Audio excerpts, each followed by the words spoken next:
Nakasuhan na ng AFP ang nagpapakalat ng impormasyon na mayroon umano silang 15 billion peso ghost military projects. Muling iginiit ng ahensya na paninira lang ito sa sandatahang lakas ng Pilipinas. Ang detalye sa Agenda Weekend Report ni Ivy Reyes.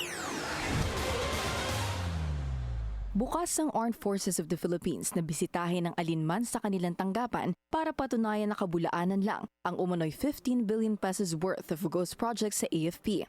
Yan ay matapos kumalat ang ilang social media posts na nagdadawit umano sa sandatahang lakas ng Pilipinas sa mga may maanumalyang proyekto ng pamahalaan.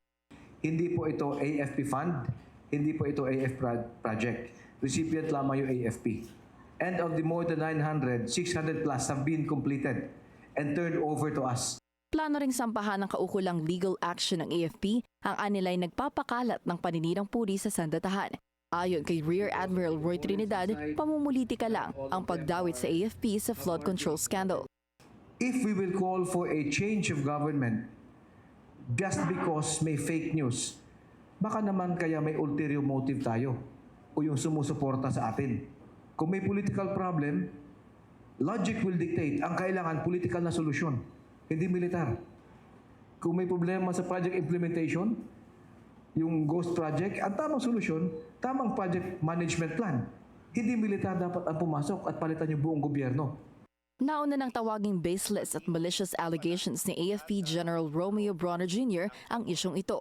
Sa isang kolon, sinabi ni Bronner na walang ghost infrastructure projects sa ilalim ng kanyang pamamahala. Pinahihina raw kasi ng fake news ang institusyon kaya't hindi raw palalampasin ng AFP ang paninirang ito. Ang TICAS projects o tatag ng infrastruktura para sa kapayapaan at seguridad ay nasa ilalim ng Department of Public Works and Highways. Ayon sa AFP, taga-request at suggest lang sila ng kung ano ang dapat ipatupad na proyekto sa mga kampo. Pero wala silang kinalaman sa procurement at implementation ng mga ito.